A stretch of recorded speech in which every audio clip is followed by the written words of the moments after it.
Hey gang, how's it going? So I wanted to do a little update video on my stuck between a rock and a hard place video that I did October 1st of 2016. I can't believe that was October. I appreciate all of your guys' comments, all of your guys' support, and some of you guys messaged me personally and were like, is everything okay? You know, everything was okay, everything is okay, everything's fine, but I appreciate your good heart, your kind heart, and your willingness to come and just reach out to me. I appreciate it. And some of you guys already figured out what it was I was talking about. You guys are smart. I just want to jump on into it. And in 2011, I was asked by my church, so it's a volunteer job. I was asked to do early morning Bible study with the high school teenagers. And I accepted. The first year was pretty rough, but then after that, things just clicked and it ended up being like the best job ever. I taught, and then for about a year, so between April 2014 to April 2015, I was taken out of teaching to be put in a different organization, and then I was put back into teaching. Not to toot my own horn or anything, but I was complimented a lot by these teenagers. These teenagers, their parents would be like, oh, my daughter, my son absolutely love having you as their teacher. And maybe all of the teachers hear that. Maybe they do, but it really gave me a little boost of confidence. It really gave me more love and more drive to do this job. But come summertime, as I was preparing to teach, you know, I was preparing for the first lesson of the school year, and I found that I could not focus on the words in Matthew chapter 1. Like, I would go to read it, and it was literally like the words just scrambled on the page. And I thought, oh, I haven't prayed. That's what it is. So I prayed, I asked for focus and for guidance and for inspiration and to know what to teach these kids. And the things that I normally pray for before I prepare a lesson. So I pray, I turn back to my scriptures, and again, it happened. It was like my eyes would just bounce off the page, the words would just scramble, and I could not focus. And I've been reading the Bible all throughout the summer, and I had no problems with it before. So I pray again, and I'm like, okay, maybe I didn't have enough feeling in my prayer, you know? So I'm like, all right, please help me to focus. I turn back to the scriptures, and it happens again. And I, in frustration, prayed and asked, why can I not focus? Like, this is, like, we are on the first day here of class. Like, this isn't like the last month of the year where motivation has run dry and I'm ready for the summer. No. And then I got the answer that said, you're not able to focus because this isn't for you. You're not to teach anymore. And that tugged a lot on my heart, though, because this is something that I love. You know, and if it ain't broke, don't fix it, kind of a thing. And so I turned to some close friends and I talked to them and I said, what do I do? And they all pretty much said the same thing. They were all like, you love this job. You love teaching the kids. You love teaching them about the Bible. You love getting up early and teaching them. Like, you love this. The kids love you. The kids' parents love you. That should be your answer. And I thought, okay, perfect. Maybe I'm just in a funk and I'll just plow through this funk and I will continue teaching. I continued teaching, but the knowing that, like, my heart knew, kept tugging on my heart, kept weighing on my heart, I would go to other friends, like maybe if I can get another perspective or another opinion, and they would say pretty much the same thing, like, common sense is you should continue doing this. They didn't disregard how I felt, though. Like, I want to phrase that. My friends didn't disregard my heart. They're like, well, if you truly feel like you shouldn't do this job, don't do it. But if you're needing, like, an outside perspective, common sense is just to stay in it because you love it, the kids love you, kids' parents love you, and this is wonderful. And you're learning more about the Bible, you're teaching, when you teach, you learn as well. Like, it's just all around wonderful. Without going into, like, super detail, just to, like, keep this short, but it seemed like tons of things were going on to prevent the fluidity of keeping this job. It was like something would prevent me from being able to teach. Like, I remember there was one day, like, my car wouldn't start. Like, no reason why. Yeah, I was able to go to the gym just fine. Why now is my car unable to start? Like, just little things like that. And it was like, it would just build from that. Like, this and this and this. Like, things kept getting in the way. It seemed like there was always something getting in the way of me teaching. There was always something getting in the way of me preparing lessons. And there was always something getting in the way with me being able to focus. And there was always something going on that had my mind in other places that I couldn't be in this teacher mindset. Those things would be things that would kind of like add to, oh, you know, well, my heart says, and I need to just follow my heart. And then I did the video asking you guys, and I love how your guys' comments were, if you're doing this video, it's probably because you already know the answer, and you guys were right. I already knew, and I think I just felt like I needed more justification in following my heart, which is dumb because I should be enough justification for what my heart feels. I should be able to sit here and go, my heart feels this, and that's how it is. Instead of me going, right guys, you know, like as much as I appreciate the support, do not get me wrong, I absolutely love and appreciate all your guys' support. I just get frustrated in myself that I feel like I'm not enough for myself, that I can't say, my heart feels this and therefore that is best for me, that I feel like I need to lean on others for justification. And I think that's just part of being human.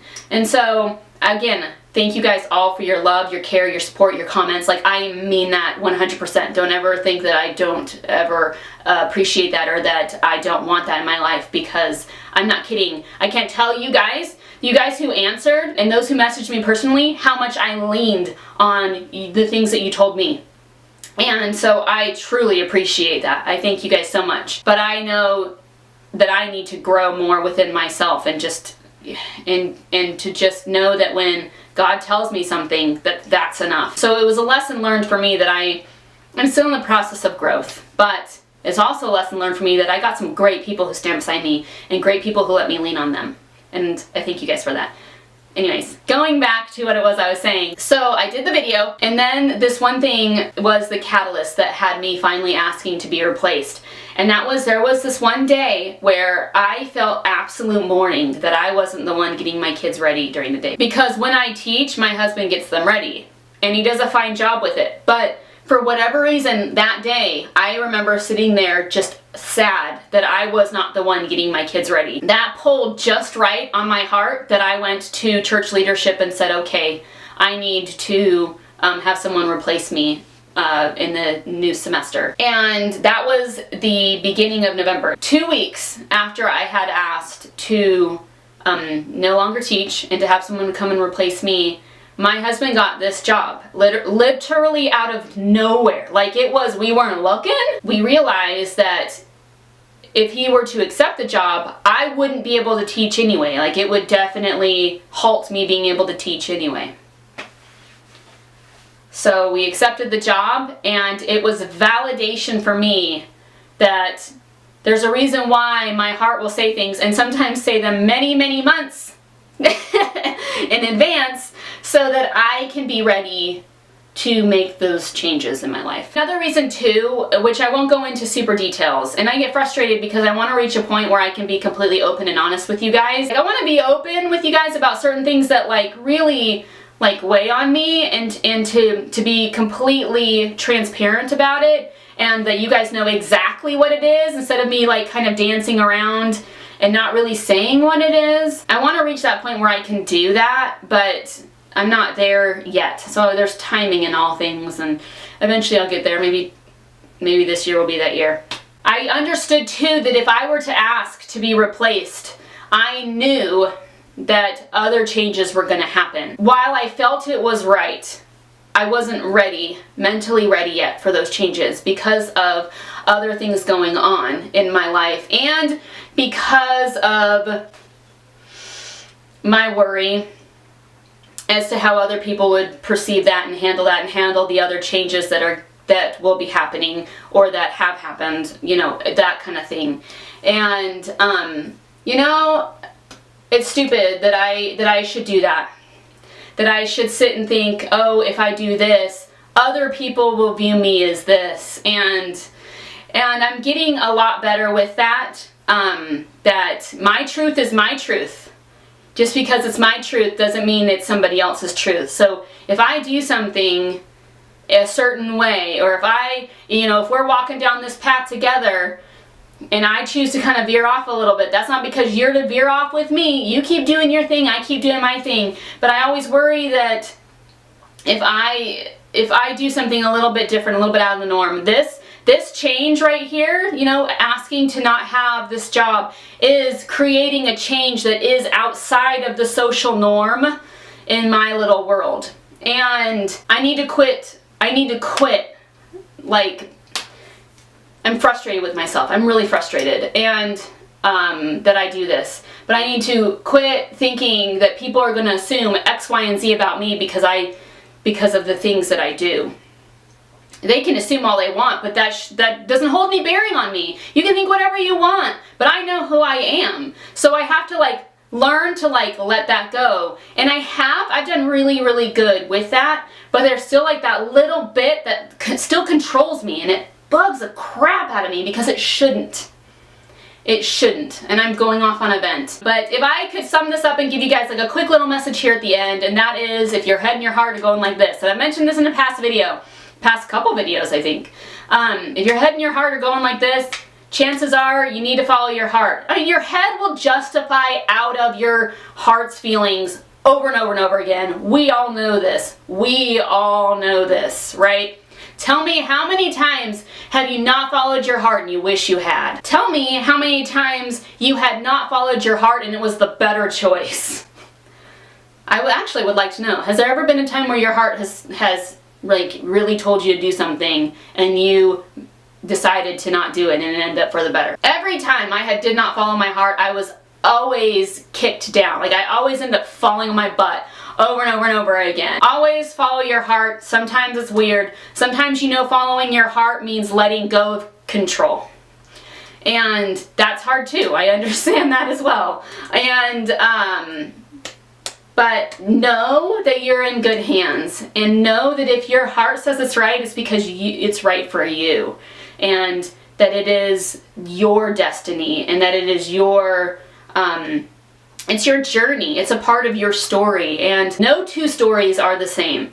And so follow yours, because yours is yours. Don't ever follow like somebody else's story and make it your own. Like, don't do that. Do your own story, because you would hate to like